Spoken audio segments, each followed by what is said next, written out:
বন্ধুরা, আমরা সেদিনকে চিড়িয়াখানাতে যে কাজটা ছিল সেই কাজটা করার পর আমরা চলে গেলাম সবলা মেলাতে। যদিও এখন ভিডিওটা আমি পোস্ট করছি, সবলা মেলা এখন শেষ হয়ে গেছে। তো সেই দিনকে গিয়েছিলাম, সেটা ছিল হচ্ছে 27 তারিখ।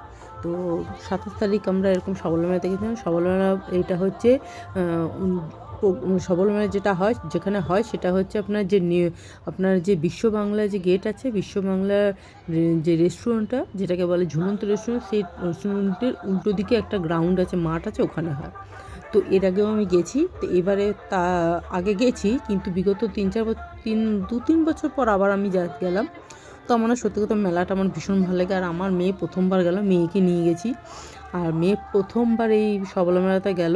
আর এখানে সবলা মেলাটা হচ্ছে প্রত্যেকটাই হচ্ছে আপনার হ্যান্ডমেড, হাতে তৈরি জিনিসপত্র। তো আমরা ঘুরে ঘুরে দেখছি এখানে সমস্ত কিছুর art and craft, handmade bag থেকে আরম্ভ করে এই জামা কাপড় থেকে, জুতো থেকে, খাবার দাবার থেকে, প্রত্যেক কিছু। তার মধ্যে এখানে একটা কুইজ কন্টেস্ট হচ্ছিলো, যেখানে আমার মেয়ে পার্টিসিপেট করেছে এই ডেঙ্গু বিষয়ে, মানে মশার বিভিন্ন রকমের মশা জাতীয় প্রশ্নোত্তর সেটা করেছে, সেখানে কুইজের করেছে। তারপরে এখানে ছোট্ট ছোট্ট এই খেলনাগুলো, এগুলো 10 টাকা করে। তো আমার ঘরে তো জায়গা নেই, সাজানোর জায়গা নেই, তবু আমার মেয়ের বায়না নেব। তো আমার মেয়ে এটা হানি বানি নিয়েছে একটা। এটা নেওয়ার পর টুকটাক জিনিস কিনছি, সেরকম খুব একটা কিনিনি। আমার মেয়ে 2-1টা কিনেছে। জিনিসপত্রের দাম কিছু রিজনেবল আছে, কিছু দাম বেশি আছে, কিছু ঠিকঠাক আছে, এরকম সব মিলেমিশেই আছে।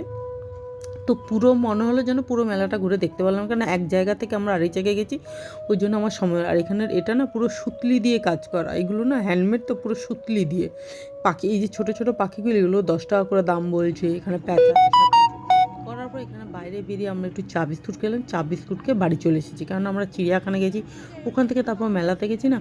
আর শরীরটা আমাদের সবারই ক্লান্ত, আর কারোর আর ভালো লাগছে না। একটু সন্ধে হতেই আমরা বাড়ি চলে এসেছি। তো খাওয়া দাওয়া ঠিক মতন সেই মতন খাওয়া দাওয়া হয়নি, তো তার জন্য একটু বাইরে বেরিয়ে চা খেলাম। খাওয়ার পর তো যথারীতি, কেননা এই নিউ টাউন থেকে বাড়ি আসতে আমাদের অনেকটা সময়ের ব্যাপার, কারণ আমরা চিড়িয়াখানা গেছি, চিড়িয়াখানা থেকে একদিক থেকে আরেক দিক গেছি। যদি ভিডিওটা ভালো লাগে লাইক